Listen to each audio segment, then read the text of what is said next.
नमस्कार, good morning, सुप्रभात। NDTV देख रहे हैं आप। मैं हूं आपके साथ ऋतु सिंह। बुलेटिन की शुरुआत बड़ी खबर के साथ, जो सिवनी से है। सांप काटने से फर्जी मौतों का खेल। जी हां, 11 करोड़ से ज्यादा के भ्रष्टाचार का खुलासा हुआ है। जीवित व्यक्ति को मृत घोषित कर मुआवजा निकाला गया है।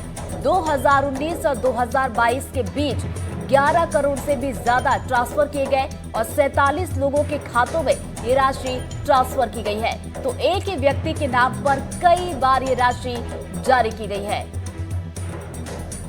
ज्यादा जानकारी लेंगे हमारे सहयोगी संजीव चौधरी हमारे साथ जुड़ गए। संजीव जी, क्या ये पूरा मामला, किस तरीके से भ्रष्टाचार किया गया और खुलासा कैसे हुआ?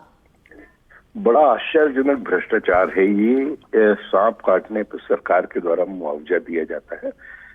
तो ये जो बड़ा सोची समझी षड्यंत्र के साथ किया गया है। एक एक व्यक्ति को कई कई बार सांप ने काटा है। यहाँ तक कि जो व्यक्ति जीवित हैं उन्हें मृत बता दिया गया। कुछ ऐसे लोग हैं जिन्हें कि कोई जानता नहीं है, उनके नाम से गांव में मुआवजा निकाला गया। ये कुल 11 करोड़ रुपए से ज्यादा का मामला है। 47 केस बनाए गए हैं सांप के काटे जाने के। यह मामला जो है वो लेखा परीक्षण जो होता है उससे उजागर हुआ है। जब ऑडिट की टीम ने पूरा विस्तृत ऑडिट किया, जब इसको निकाला। एक ही श्रीराम करके हैं, उन्हें तो कई बार सांप के काटने का मुआवजा दिया गया है। तो बहुत सोची समझी साजिश के तहत ये मुआवजे निकाले गए हैं। और जब पता चला कि जो व्यक्ति बिल्कुल सुरक्षित हैं, जिनको कभी सांप ने काटा भी नहीं है, उनकी निकाल के पैसे का गबन किया गया है। सब काफी सारे लोग इसमें मिले हैं। सरकार को रिपोर्ट दी गई है और अब सबके ऊपर कार्रवाई की जा रही है। संजीव जी, बड़ा सवाल ये है, जैसा कि देखिए, एक ही व्यक्ति को बार बार मृत दिखाकर ये मुआवजा निकाला गया, तो सरकारी कर्मचारी आखिर कर क्या रहे थे? अगर एक ही व्यक्ति की डिटेल बार बार दी जा रही है तो क्या अधिकारियों को कुछ समझ में नहीं आया? क्योंकि ये मामला अधिकारियों से संबंधित ही है और अधिकारियों ने की मिली भगत से ही ये पूरा मामला पूरे घोटाले को अंजाम दिया गया है। तो अब उन्हीं अधिकारियों को रिपोर्ट में नाम दिए गए हैं जिनके खिलाफ अब कार्रवाई की जाएगी। चलिए, बहुत बहुत शुक्रिया संजीव जी आपका जानकारी के लिए।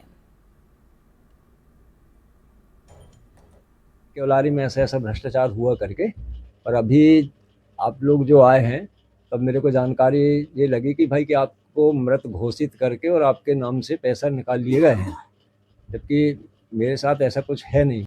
हम तो सरकार से यही मांग करते हैं कि ऐसे भ्रष्ट अधिकारी कर्मचारियों के ऊपर सख्त से सख्त कार्रवाई होना चाहिए, ताकि आगे इस प्रकार की गतिविधि में वो लिप्त न रह पाए। वो मेरे भतीजे हैं, उनके सर काटने से कोई मौत नहीं हुई, वो जिंदा हैं और 75 साल की उम्र के हो चुके हैं। लेकिन दस्तावेजों में ये बताया गया है कि उनकी मौत हो गई है क्या? जी नहीं हुई है। और इस बीच बड़ी खबर, भारत में कोरोना वायरस ने रफ्तार पकड़ ली। अब तक 13 राज्यों में 257 कोरोना मरीज मिले हैं। महाराष्ट्र में एक ही दिन में 45 मामले बढ़ गए हैं। दिल्ली में 23 अब कोरोना मरीजों की संख्या पहुंच गई है। मध्य प्रदेश के इंदौर में भी कोरोना के 2 मामले सामने निकल कर आए हैं। और ज्यादा जानकारी लेंगे हमारे सहयोगी अजय हमारे साथ फोन लाइन पर जुड़ गए। अजय, अभी हाल फिलहाल की बात की जाए तो किस तरह की स्थिति है? न सिर्फ कोरोना रफ्तार पकड़ रहा है, बल्कि आम लोगों के लिए परेशानी भी पैदा की।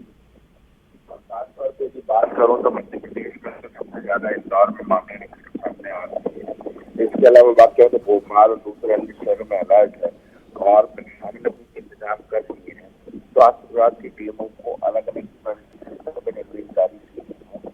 जिस तरीके से कोरोना रफ्तार पकड़ेंगे उसके बाद मध्य प्रदेश या हमले होने का परेशानी है, बल्कि निजी अस्पतालों को भी निर्देश जारी कर दिए गए हैं। अजय, आपकी आवाज ठीक से नहीं आ रही है, या तो आप नेटवर्क में आइए।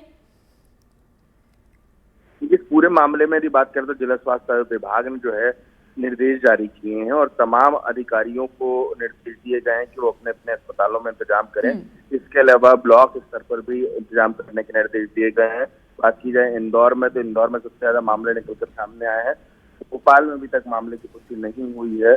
और खास तौर पर पिछले कुछ दिनों में इंतजामों की बात करें तो जिला स्वास्थ्य विभाग के अधिकारियों की बैठक हुई थी, जिसमें कोरोना के बढ़ते मामले